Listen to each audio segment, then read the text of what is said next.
بسم الله الرحمن الرحيم الحمد لله الصلاة والسلام على رسول الله وبعد فالسلام الله عليكم ورحمة وبركاته waxaynu ku jirnay siradii nabiga calayhi الsalaatu wasalaam qabla nubuwa waxaynu soo gaadhnay isagoo nabigu calayhi الsalaatu wasalaam uu geeriyooday awowgii cabdilmuطalib oo markaasi uu kafaalo qaaday adeerkii abi aalib culamaai taariikh waxay wariyaan abi aalib inuu aada u jeclaa xataa socdaalladiisa iyo majaalistiisa iyo meelaha u fadhiisanayo inuu kaxaysan jiray waxaa la sheegaa inuu safar la galay nebiga calayhi salaatu wasalaam oo yar oo 12 jir meelahaasi oo kale ah safarkaasi oo abi aalib shaam uu ku socday oo tijaaro ah laakiin wiil yar oo sii kaxaystay buu markaasi ahaa oo 10 jir 12 jir meelahaasi oo kale ah imaamu tirmidhi sidoo xadiidka ku soo warinayo waxa uu tilmaamayaa safarka markii uu ku jiray nabigu calayhi salaatu wasalaam oo la socda adeerkii abi aalib iyo koox kale oo carbeed inay ku soo baxeen nin raahiba oo raahibkaasi oo baxiira la odhan jiray raahibkan iyo magaciisa waa يعني تضارب iska tiro badan baa ku jira jarjis waa la oran jiray bay yiraahdaan sergis way ku sheegaan cidu ahaa way isku khilaafaan waxyaabo badan laakiin markaynu eegna xadiiskaasi tirmidhi inta ugu badan lamala sanadkiisu ugu roon yahay ninkaasi raahibka bay u yimaadeen raahibka markii ay la soo degeen wuxuu gartay astaamihii nabiga calayhi salaatu wasalaam dadku ka dhex baarbaaray dabeetana wuu helay wuxuu ku yidhi ninkani waa sayidul caalamiin ورسول إلهي بنقن دونايو كله maxaad ku garatay su'aal bay weydiiyeen dabeetana arrimuhu sheegay arrimuhu sheegay waxa kamid ahaa dhacdooyin baan arkay buu leeyahay nabi mooyaane cid kale ka suurtal gaar ahayn wuxuu kaloo sheegay inuu khaatam an-nubuwa garabkiisa laga eego nabiga calayhi salaatu wasalaam shaabad nabinimo ah xagan dhabarka kaga taalay garabkiisa oo timo qayb madow bar madow halkan ku taala oo rasuulnimadiisa sheegaysay taana ka baadha buu yidhi waa laga helay dabeetana si fiican buu u soo dhaweeyey waxaanu abi aalib u sheegay uu ku yidhi markaas wiilkan mar dambe shaam ha u soo kaxayni waxaan uga baqayaa romanska iyo yahuudda kadib riwaayadkaasi waxay sheegayaan abi bakar markaa wuu celiyey xadiidkan asalkiisa horta muran badan baa ka jira min xayth sanad iyo min xayth almatniba waayo matniga xadiidkaasi waxa ku soo aroray in abi bakar iyo bilaal ay la socdeen laakiin waa waraan jirin sida uu xadiidku u dhigayo matnigaasi sheegaya in abi bakar iyo bilaal ay ku jiraan nuqaadul xadiid dhammaantood waa radiyaan ama iyadoo waa daciif inta soo hadhay waa haabit bay ku sheegaan si kastaba haatee wuxuun buu sheegayaa xadiidkani marka la isku wada daro inuu ninka raahibkaahi ka dhex arkay nebiga calayhi salaatu wasalaam astaan tilmaamaysa nebinimadiisii oo una sheegay laakiin marka min xayth sanacati alxadiid marka lala qabto culimadu matniga iyo sanadkaba aad bay uga warwaramaan aad baanay wax uga radiyaan inkastoo culimada baray sugaan kollayba waxaan laakiin ka sugmaynin waxyaabaha mustashriqiintu isku dayaan inay ka tilmaamaan oo ay yidhaahdaan sidii qur-aankaba ay mushrikiintii carbeed sheegayeen inamaa yucallimuhu bashar ama ay sheegayeen waxa uu cid kale wax ka soo bartay ayay qaarkood waxay isku dayaan inay yiraahdaan nabi maxamed ba calayhi salaatu wasalaam waxba looma waxyoona ninkani waxoogaagii uu ka soo bartay buu ayuu dadka u sheegay laakiin iyana waa hadal tira aan sal lahayn waayo nin safari 2 saacadood oo meel fadhistay wuxuu nin ka dhageystay oo waliba ilmo yar oo caruuro 10 jir ama 12 jir qadiyad nabinimo kama waranto marka waa iska waraan runtii radinna u baahnayn shaka kalena u sii baahnayn 2 saacadood ama saacad qada ama raashin la cunay meel la wada fadhiyay baa wax lagu bartaa waliba aanay jirin kitaab markaasi tawraad iyo injiishu maanta waa la helaya tarjumaad carabiga waga tarjuma carabiyana ma jirin oo intaasi dheertay inuu nabi maxamedna waxna qori jiray waxna akhri jiray yaani waa waxaan macquul ahayn in warkaasi oo kala la sheego laakiin waxa uu buu tilmaamayaa warka cumuumkiisa marka la isku daro inuu ninkani ka arkayay sifaadkii ama astaamihii nabiga lagu garanayay waxyaabaha taariikhda nabiga calayhi salaatu wasalaam qabla nubuwa ay ka tilmaamaan ragga taariikhda qoray waxaa ka mid ah inay soo wariyaan inuu nebiga oo yar oo 20 jir meelahaasi inay dhacday dagaalkii la odhan jiray xarbulfijaar oo weliba xarbulfijaar araabica bay dhahdaan yacni 4 dagaal oo isku magacaaba jiray bay dhahdaan 4tan dagaal waxay dhex mareen baa la yidhahdaa nimanka quraysh iyo qabiilkii weynaa ee quraysh ka tirsanayd ee kanaana la odhan jiray oo wada socda xilfi wadaaga iyo niman la odhan jiray qays oo caylaan labada qabiil baa dagaal la dhex mareen bay dhahdaan dagaaladan xataa culimada taariikh waxay tilmaamaan 3 dagaal hore iska munaawashaad un buu ahaa yani waa la isu googoodiyay ama la isu hanjabay ama la isu yaro hub urursaday laakiin wax naf leh 3 hore ma dhicin baa la yidhaahdaa kan afraad ayaa la yidhaahdaa un baa dagaal dhacay si culimada taariikh wariyaan waaqidi iyo ibnu isxaaq oo aan sanad ku soo aroorin baa qisada laga wariyaa waxay yidhaahdaan nin baraas la odhan jiray ayaa wuxuu laayay 3 nin oo qays caylaan ka mid ah yani kan hore waa qabiilka kanaanada la yidhaahdo ee qurayshina ka tirsanay dabeetana ninkan isaga reer kale uu 3 nin ka dilay warkii baa yimi cukaad waa meel suuq ahayd oo tijaaro wax lagu kala baac mushtariin jiray baa warkii soo gaadhay warku markaa meesha soo gaadhay ayaa laysu dagaal urursaday quraysh iyo kanaano oo dagaalkooda uu hogaaminaya bay yidhahdaan xarbi ibnu umaya ninkii la odhan jiray oo odaygii u daaweynaa markaasi ahaa iyo qolada kale ayaa dagaal dhex maray dagaalkaasi waxaa la yidhahdaa waxoogaa markii la isdirayay markii hore waxay u muuqatay quraysh iyo kanaanaba in laga xoog batay gelinkii hore laakiin duhurayowgii meelahaasi soo rogaal celiyeen waxay u badiyeen markaa iyana markii dambe inay waxoogaa in badan ka laayeen laakiin casarkii gooray ku dhadhowdahay ayaa koox quraysh ka mid ay dhexdhexaadin iyo wax isku dayday waxaa lagu heshiiyey markaasi in dagaalka la joojiyo ee meydkana la tiriyo wixii meydka la isdheeraado markaa diya la kala qaato saas bay wariyaan culamada taariikh waxay riwaayadaasi markaa ibnu isxaaq iyo waaqidi ay ku darayaan inuu nebigu calayhi salaatu wasalaam isagoo dhalinyaro oo 20 jira joogay laakiin dagaalka muu gelin bay leeyihiin gamuunada ayuu adeeradii u hagaajinayay uu siinayay laakiin wax ka asaxay ma jiro min xaytu sanadiyana marka la eego wax ka asaxay masaladaas inuu nebigu dagaal ka qayb galay hore oo qabaa'ila wax ka asaxay ma jiraan culamada taariikh waxyaabaha dhacdooyinkii hore ay ka waramaan waxaa ka mid ah waxaa lagu tilmaamo xilfi alfuduul ama xilfi ayibiin xilfiga la yidhaahdo waa heshiis dhacay bay yidhahdaan dagaalkaa dabadii heshiiska kani isagu inuu dhacay axaadiis sugaysa ayaa jirta oo weliba nebigu uu ka qayb galay inuu nebigu ka qayb galay way asaxday in sha allahu tacaala waana kuu nebigu calayhi salaatu wasalaam ku tilmaamayey inaanan shahidtu xalfa almutayibiina maca cumuumati waana ghulaam fama axabu ana lii xumra nicami waana ankuhu ama riwaayaadka qaarkoodna ay tilmaamayaan laqad shahidtu fi daari cabdillaahi bni judcaana xilfa ma uxibu ana lii bihi xumra nicam walow idduciya bihi fi lislaam laajabtu walow udciya bihi fi lislaami laajabtu yani waa xadiidkii sheegaya inuu nebigu lahaa calayhi salaatu wasalaam heshiis baan ka qayb galay adeerada iyo dadka iyaga aan kala qayb galay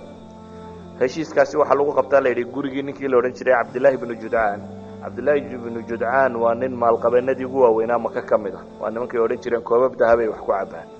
ninkaa gurigiisaa lagu qabtay laakiin waxaa la yidhahdaa nin wanaag badan buu ahaa marka samaka talinta iyo wanaagga la eego ninkaa gurigiisa heshiiskii lagu qabtaan ka qayb galay buu nebigu yidhi calayhi salaatu wasalaam heshiiskaa inaan ka qayb galayna yani aad buu nebigu ugu faraxsanaa wuxuu leeyay maan weydaarsadeen geela cascas maanta haddii laygu yeedhana heshiiskaa mar labaad waan geli lahaa buu leeyahy heshiiskana waa heshiis ku saabsiisan cadaaladdana qofka muslimkii mar walba uu taageeraya waxaa la yidhaahdaa asbaab bay keenaan culamaai taariikh ay sheegaan waxay yidhahdaan nin qabiilka zubayd la yidhaahdo ka tirsan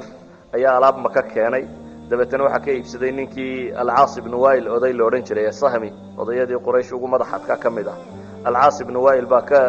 waa camar ibnu caas aabihii caas ibnu wail baa ka iibsaday baa la yidhaahdaa caas ibnu wail markuu ka iibsadayna lacagtiibu hore uu siin waayey dabeetana ninkii waar adduunkaygii hallaysiiyo uu xoogaa sheegay waa loo dhegdhigi waayey ninkani maadaama uu sahmi ahaa qabaa'ilkii ay xilfi wadaagga ahaayeen buu u tegey reer cabdidaar iyo jumax iyo cadiy iyo oo waxaa jirta qurayshi qusayi markuu dhintay ayay isku qabteen rifaadada iyo ciddii qabsan lahayd iyo siqaayadii ama zamzamkii cidda dadka ka waraabinaysa iyo xujaajta cidda waraabinaysa iyo waxaasaa la isku qabtay. marka la isku qabtay ayay quraysh dhexdeedii ilmo qusayibaa xilfi kala samaystoy reer bani cabdidaar iyo kooxda kale ee reer bani cabdimunaaf ayaa isqabtay. qabaa'ilkii quraysheeda kalena iyagay xilfi wadaag la wada kala yeesheen. laba xilfoo iska macruufa buu ahaan jiray markaa jiray. kooxdii markaa ninka kan alcaas ibnu waa'il sahami buu ahaa, markaa waa reer bani cabdidaar qoladii xilfi wadaagga la ahay, ayuu u tegey. waxba waa loo qaban waayey. waxay sheegaan markaa wuxuu fuulay baa la yidhaha jabalu abu qubays, dabeetana gabay uu dulmigiisa ku sheeganayo sida loo dhacay buu tiriyey bay yidhaahdaan. gabaygiibaa waxaa maqlay bay yidhahdaan zubayr ibnu cabdilmualib. dabeetana wuxuu yidhi war ninkaasi wuxuu sheeganaya wax laga taga maahae hala wada hadlo. saasi daraaddeed baa guriga ninkan la isugu yimi baa la yidhi. xilfiga sababtiisu kaasay ahayd baa la yidhaha, laakiin xilfigu sababtiisu inay ka ahayd waa iska dhacda taariikhdu ay sheegta uun. laakiin intaa saxda aynu haynaa waxa weeyaan in xilfiga kani jiray oo guriga cabdillahi ibnu judcaan uu ku jiray, oo xilfiga asalkiisuna wuxuu ahaa waxa wada galay bay yidhahdaan reer banu haashim iyo bani lmualib iyo asad ibnu cabdilcuza iyo bani zahra iyo taym bani mura. intaasoo qabiil baa xilfigan wada galay bay yidhahdeen. daartii cabdillahi ibnu judcaan ninka la yidhaahdaana lagu wada galay. waxaanu xilfigaasi ku salaysnaa unoo ahaa maka gudaheeda qof lagu dulmiyaa inaanu jirin ilaa iyo inaynu uhiilino mooyaane. awel hiilku dee tolun buu ahaa, ninkii tollana tolkii unbaa uhiilinayey, ninkii tollaana waa la dafirayey. laakiin xilfigani wuxuu ku salaysan yahay isagoo cadaalada ah. cid kasta oo dulmi magaalada maka waa inaan dulmi ka dhicin. cid kasta oo maka joogto oo dulmi laga galo inaynu uhiilino. waxaana la yidhahdaa ninkana way uga soo qaadeen adduunkii. alcaas ibnu waa'il ninkii la odhan jiray, ninkii zubaydiga ahaa, zubaydi waa reer yamaneed yani nin ah, way uga soo qaadeen xoolihiisii. xilfigani kaasuu ahaa. waxyaabaha markaa intii taariikhdii nebiga calayhi salaatu wasalaam qabla nubuwa la sheegay uu galay waxaa ka mid ah heshiiskaa raggii galay ayuu ka mid ahaa. nebigu calayhi salaatu wasalaam yaraantiisii dee adeerkii buu iskala joogay abi aalibnimaan adduun badan, inkastoo odayada quraysh wax la weydiiye uu ka mid ahaa, laakiin nin caruur badan oo aan adduun badanna lahayn ayuu ahaa. marka waxaa muuqatay xataa nebigu calayhi salaatu wasalaam inuu ku caawinayey mararka qaarkood inuu shaqeeyo isagoo inan yara oo uu xoolaa raaci jiray. maka gudaheeda waa ka axaadiista saxiixa uu tilmaamayo inuu shacbu maka calaa qaraariid inuu ku raaci jiray adhiga ama xoolaha. markii uu nebigu waxoogaa leekaaday ee uu nin dhallinyaro fiican noqdayna baabka tijaaradda ayuu u weecday, oo waxaa la tilmaamaa inuu tijaaradda ka qayb galay. maalan xataa ay tijaaro wada lahaan jireen ninkii la odhan jiray asaa'ib ibnu abi saa'ib almakhzuumiy, oo xadiidka maalan abi daawud uu warinaya iyo ibnu maaje iyo musnadu imaam axmedba ku sugan. waa ka tilmaamaya ninkaasi markii uu yimi yowma alfatx, maka markii la furtay maalinta uu ninkaasi u yimi wuxuu lahaa marxaban biakhi wa shariiki, soo dhowow walaalkay iyo ninkii shariik aan wada ahaan jirnay, yani tijaarada wada lahaan jirnay. culamada taariikhdu waxay sheegaan markuu dhowr iyo 20 jir marayay nebigu calayhi salaatu wasalaam ayuu safar kaxeeyey shaam ku socda oo gabadhii khadiijo la odhan jiray ay lahayd. wax allaaliya waxa ku saabsan khadiijo iyo guurkeeda riwaayaadka ku saabsan oo dhamina inta ugu badan la iyaguna waa riwaayaadkaasi ahlu siyarku ay wariyaan, laakiin culamaa ilxadiis sanad ahaan ma sugaan. laakiin cumuuman iyada midi waa dee la hubaa, muran kuma jiro. nebigu calayhi salaatu wasalaam inuu khadiijo guursaday. khadiijo inay ahayd haweenta u dhashay carruurtiisii oo dhan marka ibraahim laga reebo. ibraahim mariya alqibtiya ayaa dhashay, laakiin 6dii carruuree kaleba waxa u dhashay khadiija, inay ahayd axabu nisaa'i ama haweenka kuwa ugu jecel yahay. bal ee nebigu calayhi salaatu wasalaam mar kastoo lasoo hadal qaado wanaagay u samaysay inuu in badan xasuusan jiray. xataa caaisha iyadoo ay dhimatay bay ka masayrtay, yacni khadiijo aan noolayn ayuu nebigu calayhi salaatu wasalaam siduu u hadal hayn jiray hadduu wax qalo ama uu xoolo bixinayo. khadiijo wuxuu xusi jiray dadkii la asxaabta ahaa ha loo geeya, waxaas buu odhan jiray waa khadiijo asxaabteedii ama qaraabadeedii ama dadkeedii. iyadoo dhimatay khadiijo aad nebigu calayhi salaatu wasalaam uu odhan jiray waxay ii gashay ma abaalgudi karayo. ilaa xad caaisha maalintii dambe iyadoo inan yara ay ka hinaastay ay tidhi islaan qawlo lacasun baad hadal haysaa, ilaahay inan yarna kuugu bedelay bay ku tidhi. dabeetana nebigu calayhi salaatu wasalaam wuxuu ku yidhi alla iguma bedeline waxay ii samaysay cid ii gashay ma jirto. yacni iyadoo dadoo dhami beeniyey ayay rumaysay, nafyo maalba waa ila qaybsatay. markaasuu nebigu wuxuu tirinayey waxyaabahay khadiijo u gashay lixdii carruur ee marka ibraahim laga reebana afarta wiil afarta hablood iyo labadii wiilba yani afartii wiil ahaa qaasim oo carruurta ugu weynaa iyo cabdillaah oo u yaraa labadaa wiil iyo afar hablood oo ah zaynab iyo ruqiya umu kalhuum iyo faatima lixdaa carruurana way u dhashay nebiga calayhi salaatu wasalaam intaan risaalada lagu soo dejinna labada wiil iyagoo hore ay u dhinteen afarta hablood laakiin afartuba way islaameen islaamkana way soo gaadheen laakiin afartuba marka faatima laga reebo saddex isla nebiga noloshiisii bay dhinteen nebiga calayhi salaatu wasalaam wax carruura uu dhalay oo uu dunida kaga tegay faatimaa jirtay faatimana 6 bilood kadib bay dhimatay marka nebiga calayhi salaatu wasalaam wuxuu carruur dhalay oo dhan faatima ugu dambaysay faatimana waxay geeriyootay 6 bilood nebiga calayhi salaatu wasalaam gadaashii waxaan uga jeedaa yani arrinta ku saabsan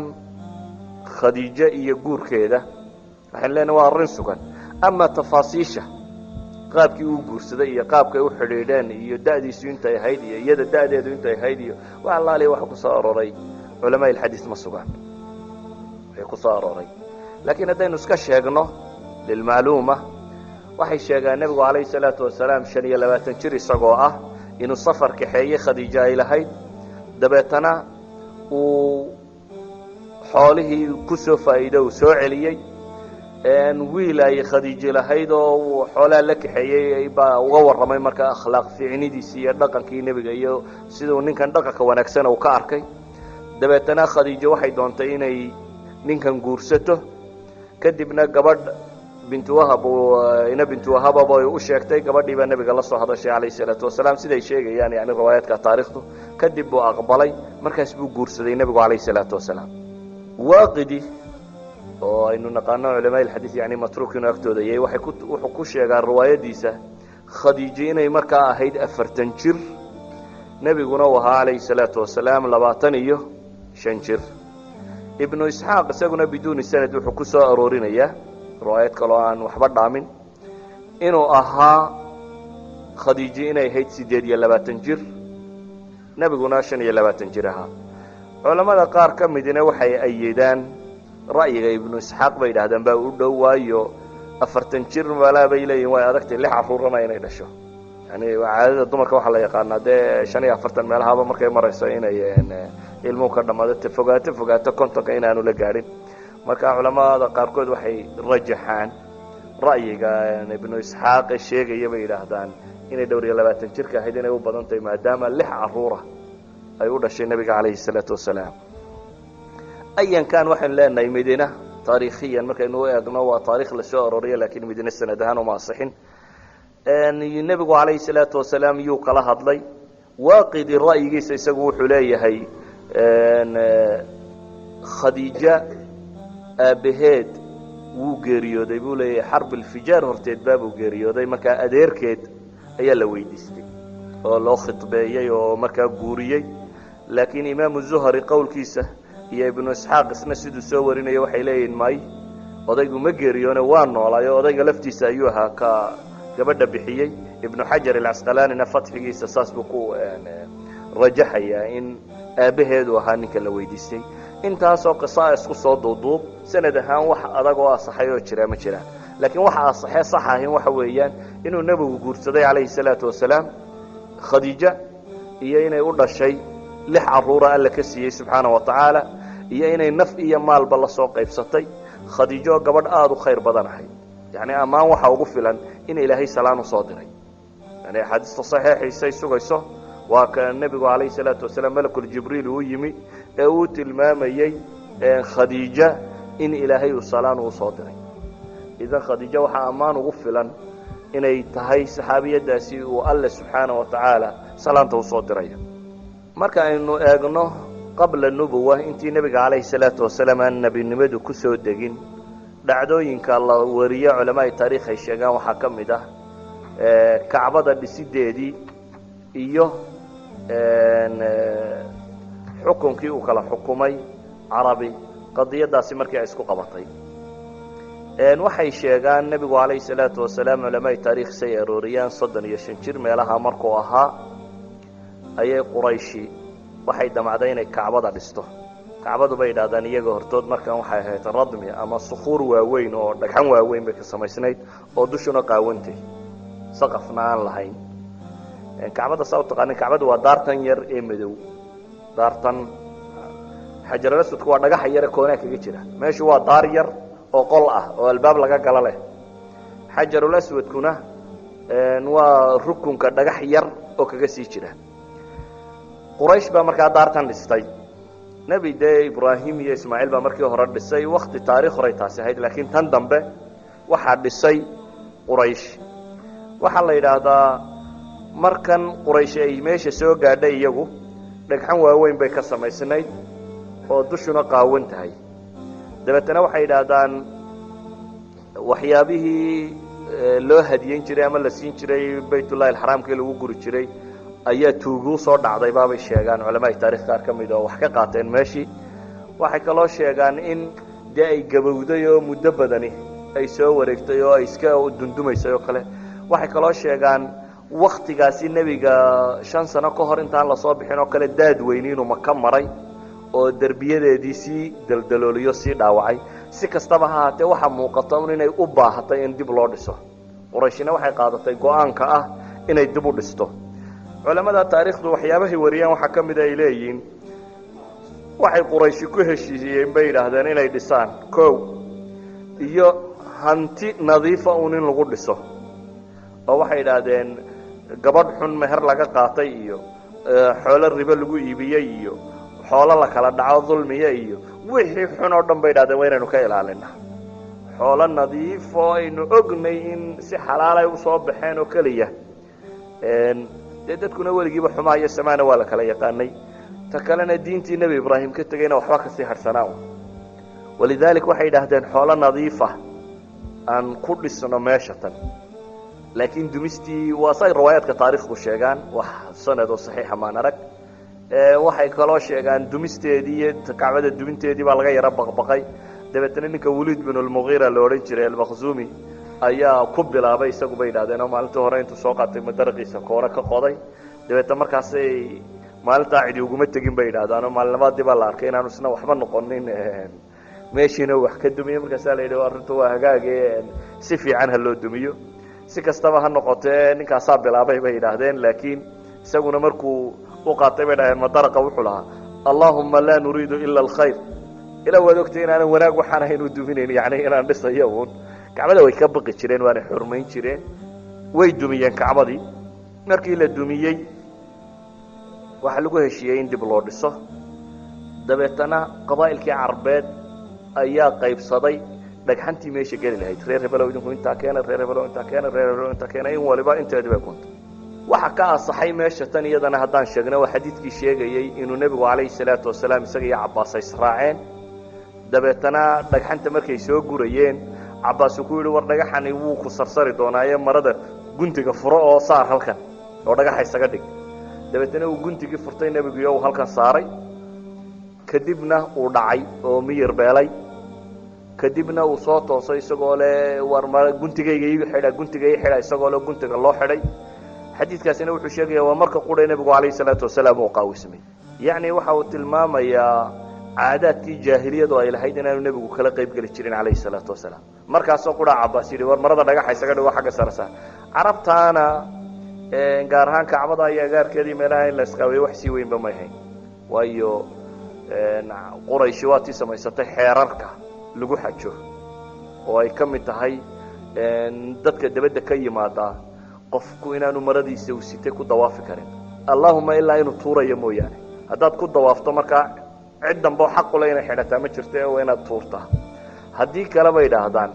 maro reer maka leeyihin waa inaad ku dawaaftaa. markaa markaad magaalada timaado reer maka waa inaad weydiisataa nin ka mida reer maka inuu ku amaahiyo ama kaa iibiyo maro. dabeetana maradaa reer maka ay leeyihin oo qura ayaa lagu dawaafi karaa bay dhahay. cidda weydaa maxay samaynaysaa? labadii huye uu haystana laxajeclo ka qabo oo aan rabin dee markuu dawaafo inuu iska tuuro. kaa waxay idhahdeen isagoo qaawan buu dawaafaya. isagoo qaawan bay markaa dawaafi jireen. walidaalika waa kii nebigu calayhi salaatu wasalaam xajkii koowaad markii uu abibakar markii cali lasoo diray iyo abibakar wixii lasoo faray waxaa ka mid ahaa maxay? inaan gaal dambe sanadkaa dabadii ku soo noqonin xaramkoo tawaafin iyo qof dambe oo curyaana qof dambe oo qaawan yani wuxuu ku tusaya xadiidku in markii hore qaawanidu ay iska macruuf ahayd in la iska tawaafo maadaama uu nebigu mamnuucay qof dambe oo qaawani inaanu meesha tan tawaafi karin idan curfigii carbeed ee meesha iska yaalay qaawanidaasi wax weyn maysi ahayn waa ka aad arkayso isagoo dee dhowr iyo 30 jira in la yidhi marada halkan saaro oo iskaga celi laakiin ilaahay subxaana wa tacaala uu ka celiyey oo uu miyir beelay waxa ay tilmaamaan culamada taariikh soo arooriyaan waxaa ka mid ah markii dhismihii cid waliba inteedii soo dhistay ee meel la soo gaadhsiiyey ayaa waxaa loo baahday in xajarul aswadkii la saaro xajarul aswadkii markii baa qabaa'ilkii isqabteen dabeetana awal dhagxantii hore la qaybsayay kani waa midh qure maxaa laga yeelaya qabaa'ilkii baa isqabtay annagaa saarinayna waxaa lagu heshiiyey albaab bay yidhaahdaan ka mid ah albaabada xaramka laga soo galo albaabkaa qofka inoogu horeeye ka soo galaa wuxuu inoogu gar noqo aan aqballa bay yidhaahdeen si baa lagu heshiiyey albaabkii ciddii u horreysay ka soo gasha bay yidhahdaan say culamada taariikh sheegayaan ilaahay wuxuu ka dhigay nebi maxamed calayhi salaatu wasalaam oo dhallinyaro dhowr iyo 30 jira waxay yidhahdeen waa maxamed alamiin raalli baanu ku nahay xukmiga iyo wuxuu inoo kala go-aamiyo sidaa awgeed ayuu wuxuu say sheegayaan culamada taariikh wuxuu yidhi kaana go-i baa la keenay dabeetana dhagaxii isagaa qaado go-i buu bartan ka saaray qabaa'ilka oo cid walowba odayadiina soo diraa la yidhi go-a daclada wada qabta go-i baa la wada qaaday meeshii markii la gaadhsiinay isaga ka qaaday oo saaray saasay aqbaleen waxaanay u dareemeen reer waliba de inuu meesha wax ka saaray maadaama odaygoodii go-a dacalka wax ka qabtay oo xagga sare u gaadhsiiyey inaanay hadhow noqonaynin manqaba yani wax laysu sheegto oo qola sharaf dheeraada ay tidhahdo annagaa berigii kacbada saan ka yeelay inaan cidino odhan karin saas baa lagu dhameeyey baa la yidhaahdaa waxay sheegaan culamada taariikh horta waxaa cad qurayshi kacbadu halkii ay markii hore ka dhisnayd qawaacidu ibraahim way ka soo yaraysa waxay yidhahdaan sababahay uga yareeyeen bay sheegaan oo waxay yidhahdaan maadaama ay ku heshiiyeen xoolo nadiifa mooyaane inaan xoolo kale la gelin xoolii nadiiftee lasoo ururiyaa gaadhi weyday bay yidhahdeen deetana waxay dhahdeen in xunoo kale iyo inaan ku darine daartunaan soo yarayno seeskii daarta markaa halkii uu marayay laga soo gaabiyey oo meel ka sokaysa la keenay walidaalika waa kii nebigu lahaa calayhi salaatu wasalaam caaisha isagoo la hadlaya waa kii xadiiskii bukhaari ku tilmaamaya lahaa haddii aanay caaisha ay tolka ahayn qariibu cahd dad diinta ku cusub oo caynkan aan ka baqayna inay shakiyaan ama dhib kale inay soo gaadho kacbada intaan dumiye buu nebigu yidhi ayaan waxaan dhismaha ka dhigi lahaa maxay qawaacidu ibraahim ayaan dib ugu celin lahaa oo dhismaha waxaan isaga daynayaa sideeda ahaatee dadka kan in waswaas dhex galo la dhex cararo ayaan isaga daynayaa islaamnimada ku cusub ee islaamnimadooda ha iska haystaan laakiin qawaacidu ibraahim kuma dhisnay dib baan u dhisi lahaa waxaan filayaa cadigii cabdillahi ibnu zubayr baa mar mala dumiyey oo dib u dhisay oo qawaacidu ibraahim ku dhisay laakiin xajaaj iyo habarqabayaashii markii ay dileen kadib bay haddana dib u dumiyeen oo ay xaggii ku soo celiyeen marka weli xaggii yaraa bay jirtaa markii dambena culamada muslimiintu waxay arkeen war meesha haddii marna lasii dumiyo marna lasoo dumiyo dhibteeda badanaysa inteeda isaga daaya nebigu intaasu isaga daayo kaga tegayay laakiin cabdillahi ibnu zubayr baa markaa isku dayay inuu qawaacidu ibraahim dib ugu celiyo saa daraaddeed waxaa la yidhahdaa waxay ka soo kaceen in dhulkii dhismo uu ahaa cumuuman inahaasi waxaynu odhan karnaa waa inayowgii qabla nubuwa nebiga calayhi salaatu wasalaam intii aanu nebiga noqon siiradiisa caamkee qabla nubuwa markaynu tilmaamnana wuxuu ku caan ahaa in caqli badan oo degan oo aamus badan oo xishood badan oo dadka waxtara oo gacantiisu furan tahay oo aada u caqli badan oo ammaano dhammaanteed lagu yaqaano cid waliba xataa acdaadiisu ay wax ku aaminaan oo run lagu bartay oo aan weligii been lagu arag oo ilaahayna ilaaliyey subxaana wa tacaala ilaahayna ilaaliyey xataa waxyaabaha jaahiliyaadka yaryar ee dadku iska samsameeyaan ilaahay baa ka dhowray subxaana wa tacaala waxaa la yidhaha weligii sanam ma caabudin ma salaamin bale axaadiistii waa kuwii tilmaamayey zayd ibnu xaarita ba iyagoo tawaafayaan markii tawaafka la waday baan sanam soo taabtay buu yidhi markaasuu ii diiday qabla risaala markaasaan haddana baa layidhi ku dayo mid kala soo taabto markaasuu haddana ii diiday yani xataa taabashadooda muu cuni jirin baa la yidhaha wax allaaliya wixii loo qalo cala nusub sanamadoodan iyo aalihadan iyo waxaan ay caabudaan iyo qaraabiintoodan oo dhan muu cuni jirin kuwan isqaaqaawiyey iyo waxaan kuma jiri jireen markaa qudhuu maradiisa degta saaray markiina waa miyir beelay iyo indhaa wuxuu kala qaaday isagoo izaari leh khisaalka runtii fiican oo dhan markaasi nebigu calayhi salaatu wasalaam uu lahaa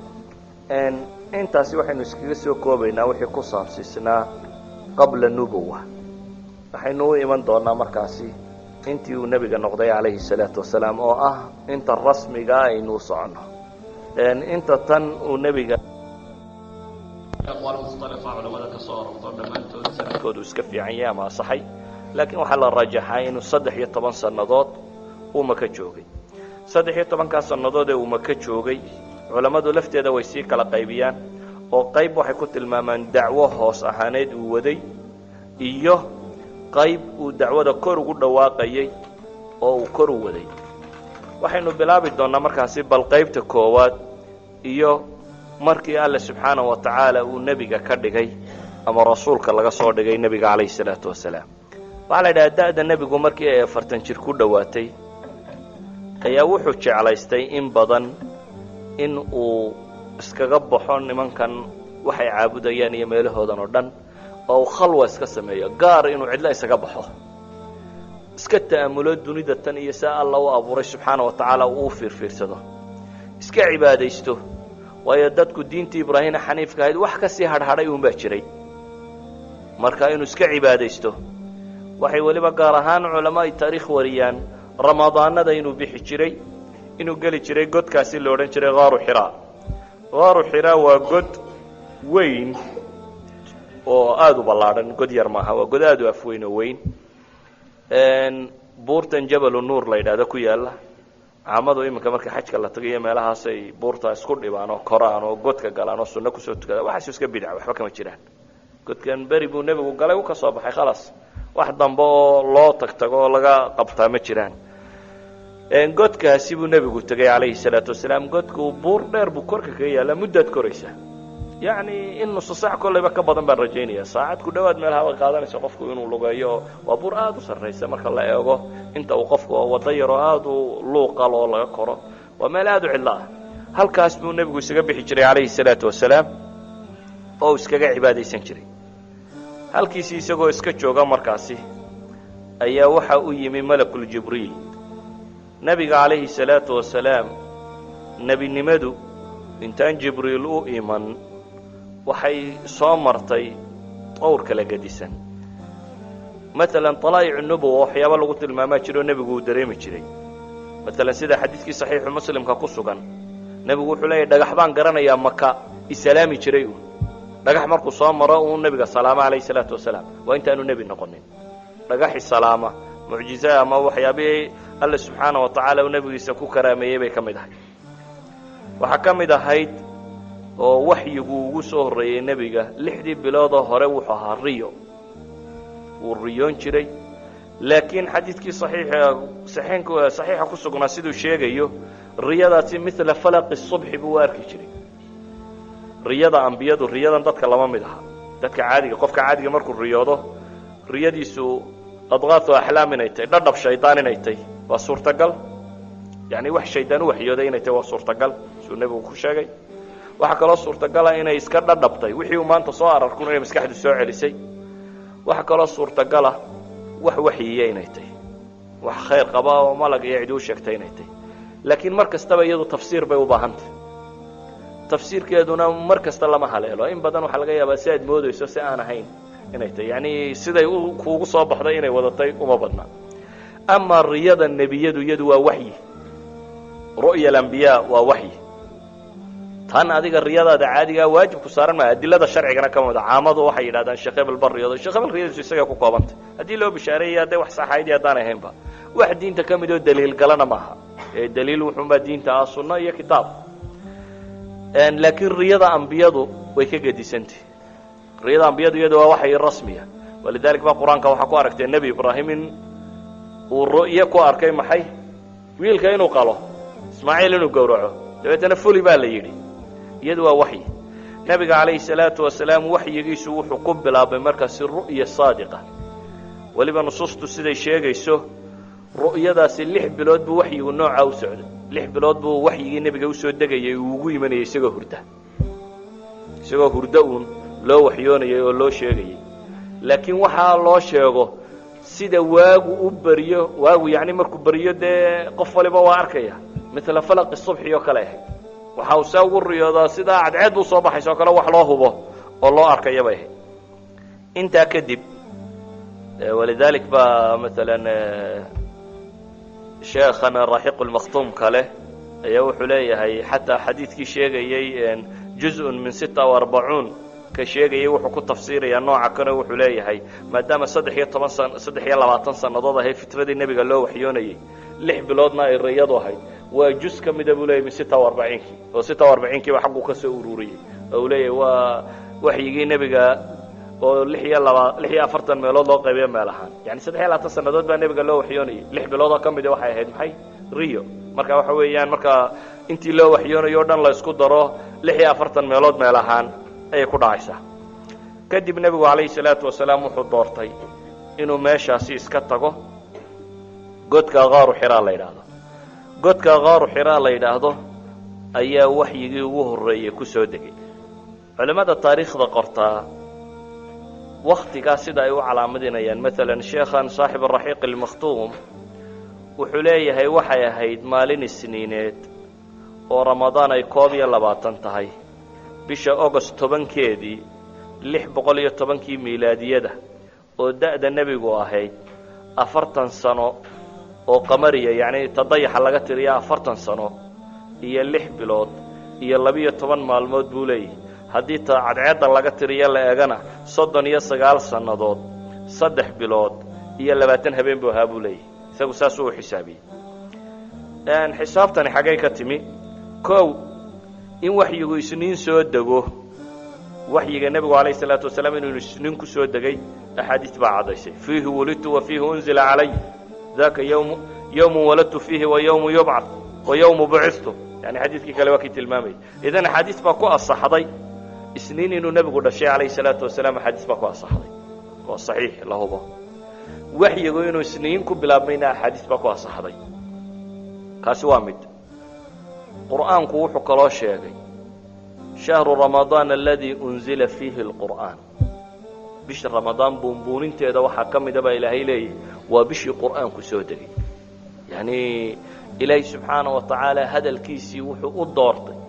uu nebi moxamed kula hadlayey ee ummadda loo soo diray inuu soo dego bil ramadaan ramadaan markaa fadaa'isheeda waxaa ka mid ah inay tahay bishii samada iyo cirku yani samada iyo dhulku isku xidhmeen ama bishii waxyigu soo degay ayay tahay waa ka kaloo qur-aanka ilaahay ku tilmaamayo qur-aankani inuu soo degay inaa anzalnaahu fii laylatin mubaaraka inaa kunaa mundiriin habeen barakaysan habeenkan barakaysanna waata aayadda kale tilmaamaysa maxay inaa anzalnaahu fii laylati alqadr habeen laylatu lqadri inay tahay maalan sheekhan xisaabtiisan haddaan dib ugu noqonno wuxuu isu geegeeyey kow inay ramadaan noqoto ramadaan wuu gartay mar labaad wuxuu rabaa inuu ramadaan maalintay ka noqonayso culamada taariikh khilaafaad badan bay soo arooriyaan qaar waxay yidhahdaan 17kii bay ahayd qaar waxay yidhahdaan maalintii 7aad bay ahayd qaar waxay yidhaahdaan dhowr iyo 20kii bay ahayd isagu xisaab buu isu geegeeyo wuxuu yidhi kow maadaama uu laylatulqadri soo degay laylatulqadrina axaadiis baa sheegaysa inuu watri yahay habeen kisiya inuu yahay oo aanu tiro dhan inaanay haynee tiro kisiya inay tahay 22 23 habeen noocaas oo kale idan qolada sheegaysa buu leeyahay 14 bay ahayd iyo maalmahaas oo dhan ka baxa mar labaad buu ku noqday wuxuu leeyahay sida loo xisaabiyo waxay kaloo tilmaamaysaa buu leeyahay waa inay isniin noqotaa watrigaasi waa inuu isniin ku beegmaa buu leeyahay dabeetana wuxuu eegay 4 isniinood ee ramadaantaasi ku dhacaysay ramadaanta 4 isniinood waxay kaga beegnayd buu yidhi 7 14ka 21ka iyo 18ka idan wuxuu yidhi 18 iyo 14ka tuur iyaga waayo iyagu waxa weeyaan waa tiro dhammaystiran witriga way ka baxsan yihiin wuxuu soo qaatay markaasi waa inay noqotaa maxay 7 ama 21 waxay xadiistu tilmaamaysaa buu leeyahay al-10 al-akhir in laga daydayo witrka xisaabtiisii intii isu geegay isagu wuxuu leeyahay 21kii ramadaan oo isniina ayuu ahaa buu isagu qabaa habeenkii waxyigu nabiga calayhi salaatu wasalaam uu ku soo degay ala kulli xaal intaasi waa xisaab la isu geegeeyay laakiin wuxuun baan garanaynaa inuu ahaa habeen laylatul qadri wuxuun baan garanaynaa inay ahayd bil ramadaan waxaan kaloo garanaynaa inay ahayd maxay isniin intaaba nusuus loo adeegsan karo ayaa jirta nabiga calayhi salaatu wasalaam markuu waxyiga kani ku soo degay caaisha waa tale ee nabiga calayhi salaatu wasalaam wixii ugu horreeya ku soo degaa waxay ahaan jirtay bay tidhi riyo dabeetana waagu markuu beriyo sida waa beriga buu u arki jiray kadib baa cidlada la jeclaysiiyey gaaru xiraa ayuu ku taxanusi jiray taxanusku waa tacabud ayuu iskaga cibaadaysan jiray waxoogaa habeenaaba intuu yimaado oo khadiijo u yimaado uu raashin qaato ayuu muddo maqnaan jiray markuu raashin ka dhammaada buu soo noqda haddana in raashinoo kale u qaataa meeshaasuu saa ugu cibaadaysan jiray markii dambe ayaa waxa uu yimi malakuljibriil malakuljibriil baa markaa wuxuu ku yidhi iqra akhri nabigu calayhi salaatu wasalaam wuxuu yidhi maa ana biqaari mid wax akhriya anigu ma ihi qaala faakhadanii faqatanii xataa balaga mina aljahd xadiidku waa kii tilmaamayay nebigu calayhi salaatu wasalaam markaan idhahdo waxba ma akhriyo wuu qabanayay jibriil dabeetana xoog buu u cidhiidhiyeyey ilaa iyo aan daalo ama ay naftu isugu kay timaada buu leeyahy markaasuu isii daayey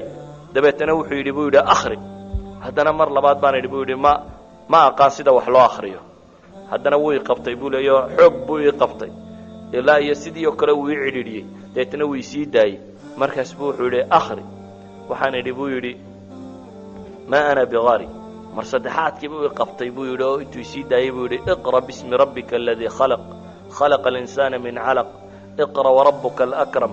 aladii callama bilqalam callama alinsaana maa lam yaclam aayaadkaasaa soo degay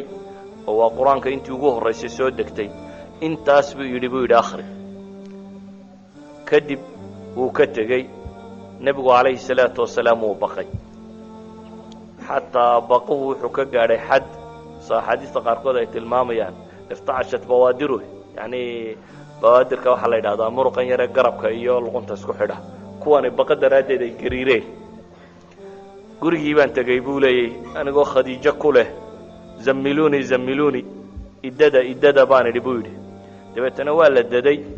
markii cabsida ay ka baaday ayaan khadiijo yidhi buu yidhi maxaa dhacay warkii buu ka sheekeeyey markaa warkii ayuu ka sheekeeyey wuxuu yidhi naftaydaa baan u cabsaday sidii loo galay buu ka sheekeeyey khadiija gabadh aada u caqli badan bay ahayd caqli badnideedaasi waxyaabaha tilmaamayana waxaa ka mid ah nebigu calayhi salaatu wasalaam waxay ku leedahay ilaahay baan ku dhaartay alle weligii ku hoojin maayo ilaahay weligii ku hoojin maayo waayo waxay leedahay dee wahal jazaau lixsaani ila lixsaan qofku hadduu samaha sameeyo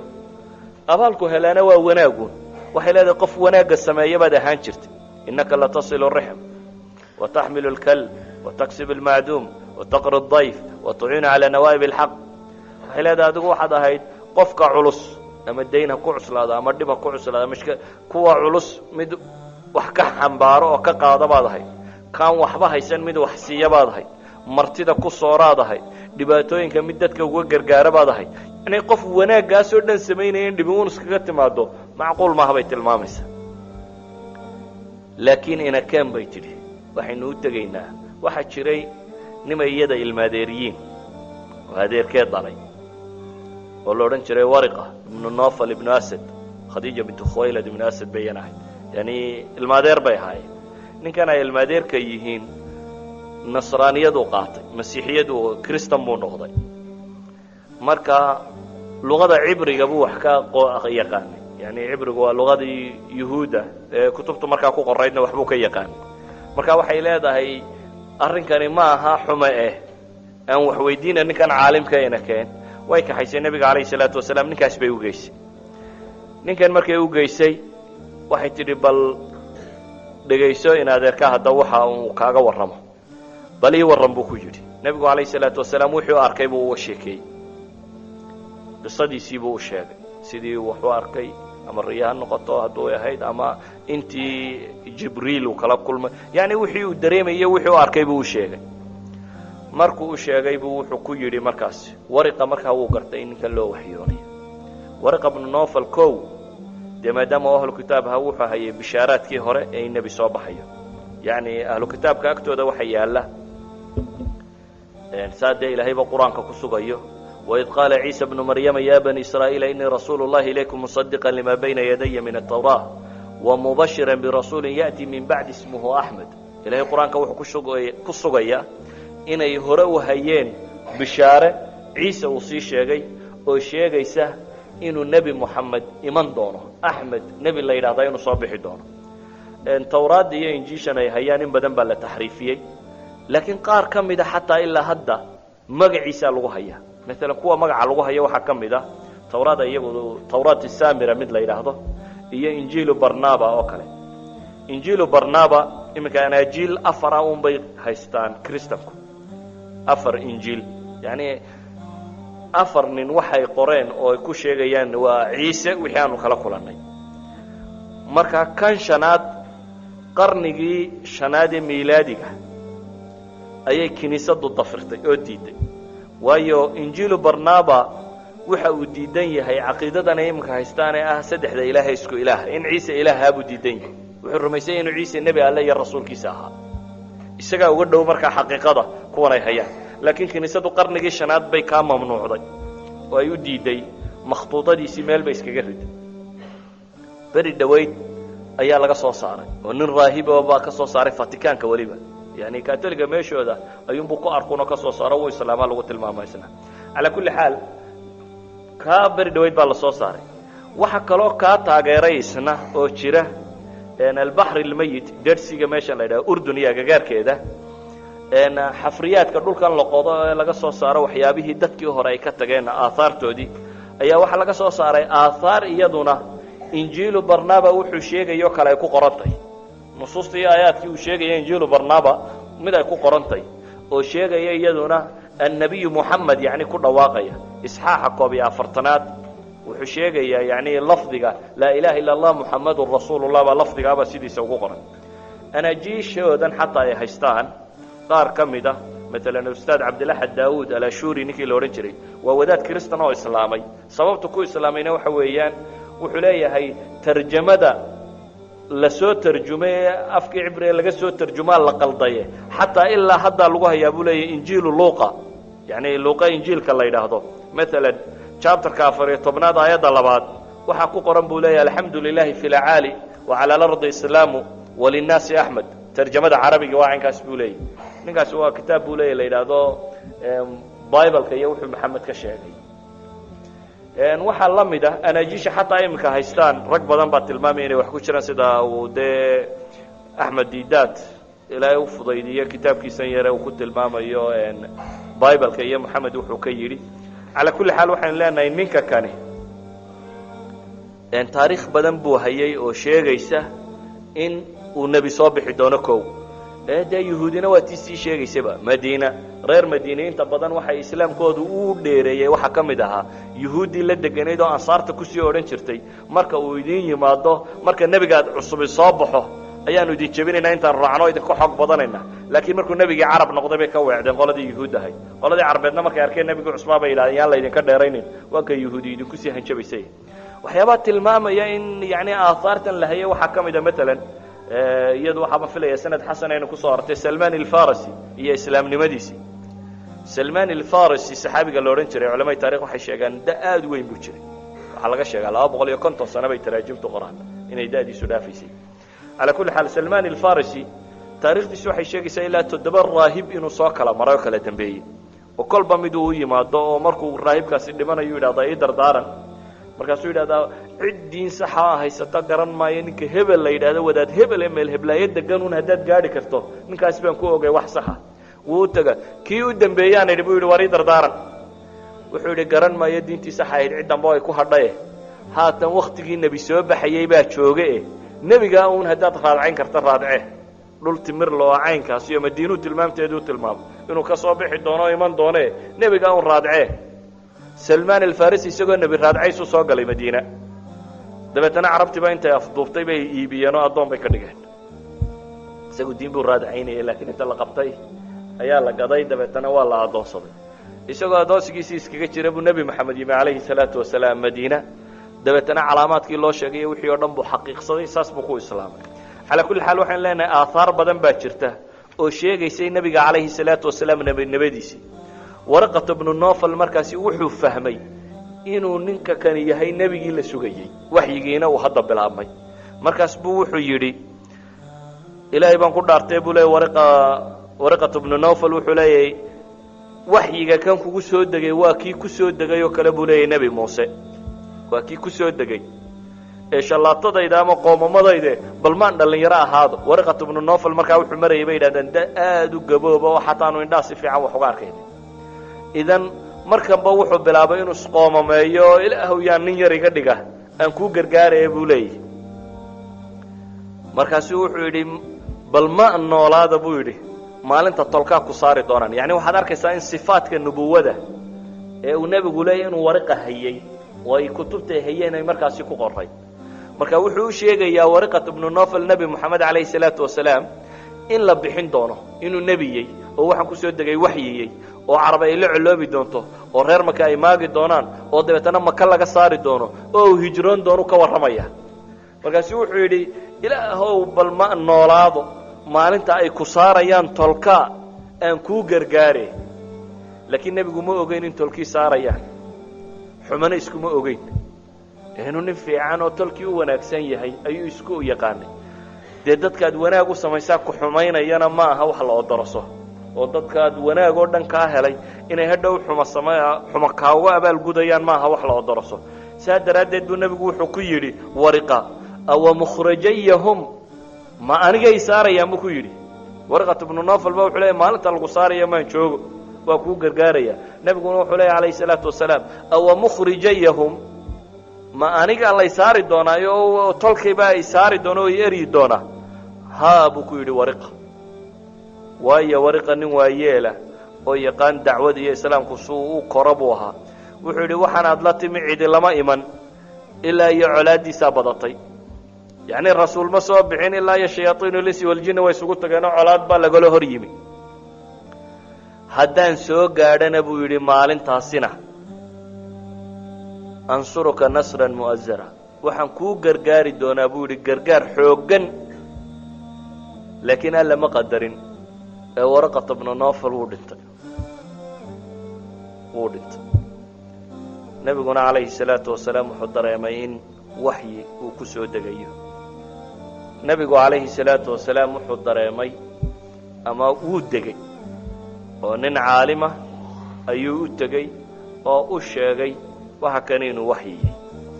xumaanaa khadiijina markii hore ay sii dejiso u tilmaamtay dadka wanaagga sameeya wanaaguna inay la kulmaan. kadib wakhti yar baa nebigu calayhi salaatu wasalaam waxyigu uu ka go'ay. wakhtigaa uu ka go'ay culamada qaar baa sheega 3 sano ahayd, qaar baa 2 sano iyo badh. laakiin saaxib araxiiq almakhtuum isagu wuxuu leeyahay war ayaamo yar bay ahayd. culamo badan baa qabta inay ayaamo ahayd oo ka yarayd wakhtigaa qolada sanawaadka sheegaya sida ibnu xajar iyo rag la mid ah. laakiin saaxib araxiiq almakhtuum isagu wuxuu leeyahay war 8 cashaa bay ahayd. isagu tiradiisii unbuu dib ugu noqdo wuxuu yidhi waxay ahayd uun 21 buu ku soo degay. ramadaan intii ka harsanayd unbuu ka maqnaa dabeetana shuwaalkawdeedii buu soo noqday buu leeyahay oo waxyiga dambe uu soo degay yaa ayuha almudathiru ya 10 casho ayay ahayd baanuu leeyahay fatrulwaxyigu ama intii waxyigu uu ka maqnaa nebiga calayhi salaatu wasalaam. wararka sheegaya yacni bukhaari xadiidkii ku yaalay ee dheeraabaa waxaa ku jira balaaqaad imaamu zuhari uu warinayo wa fiima balaganaa buu leeyahay in nebigu jibriil iyo waxaan intuu ka baqay uu isku dayay inuu iska tuuro buur oo markuu buur sidaa iska tuurba uu jibriil istusayay. laakiin culamadu waxay leeyihin waxaas ma asixin. bukhaarika ku qoranna wa fiima balaganaa buu leeyahay waa balaaqaat yani waa mursal ma aha xadiid sanadkiisu saxiix yahay oo uu taxan yahay sida xadiidka qaybtiisa hore. marka dadka badh baa ku kadsoomo oo is idhaahda xadiidka bukhaari wariyo dabeetana sidaa. walidalik baa culamo badan ay leeyihin waxba kama jiraan. ibnu xajar alcasqalaani baa ka mid ah balaaqaadkaasi wuu radinaya. calaamat alalbani baa ka mid ah. calaa kulli xaal cismada ayaa u diideysaa cismatu nubuwa inuu isku dayo inuu isdilo nebigu calayhi salaatu wasalaam. waxaan leenahay waxbana isma dilin meel kuma niyoonin inuu iska tuuro. waa degay markii ay gabadha iyo khadiija iyo waraqaba isugu tageen nebigu calayhi salaatu wasalaam waa degay waana yaqiinsaday inuu nebi yahay. kadibna waxaa bilaabmay waxyigii iyo isdaba socodkiisii. wallahu aclam wabilahi tawfiiq.